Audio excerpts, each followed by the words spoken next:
Сәлем қыздар, сіздермен бірге Төребек Әлия. Бүгін сіздерге ерекше бір рецепт, сәбізбен жасалатын пирогның рецептімен бөлісемін. Менімен бірге жасап көріңіздер.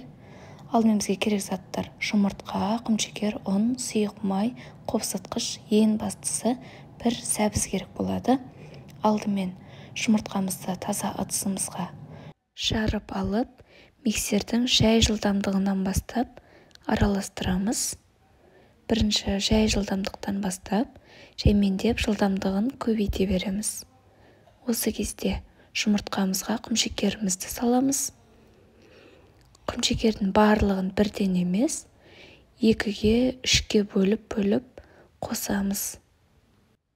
Енді осы жұмыртқамыз бен құмшекерімізді әппақ көбік болғанша әбден араластырамыз.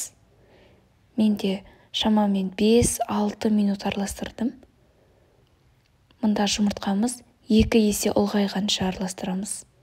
Міне қыздар, видеода көргендеріңіздей жұмыртқамыз әппақ болып жатыр.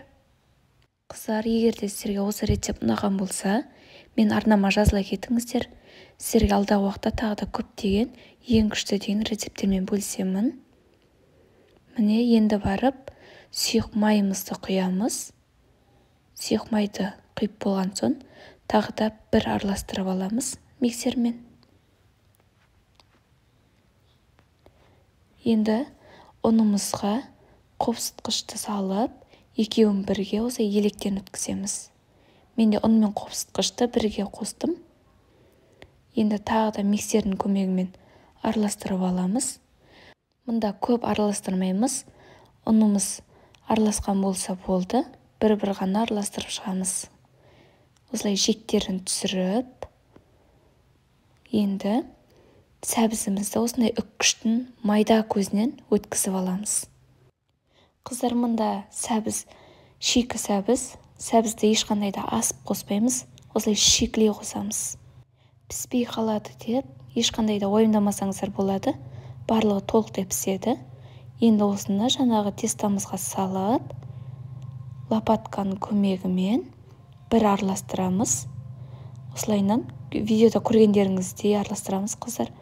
Төменнен жоғары алып араластырамыз. Массамызды басып алмай, төменнен жоғары араластырамыз қыздар.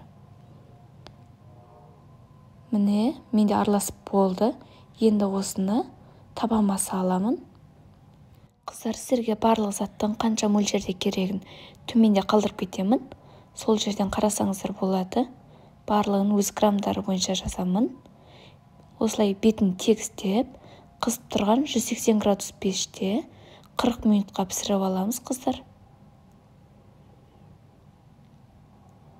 Осылай пирогтың піскенін таяқшаның көмегімен тексеріп алсаңыздар болады.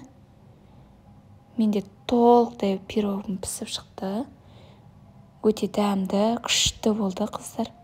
Сәбізбен пирог дегенде әдемі шығады қыздар.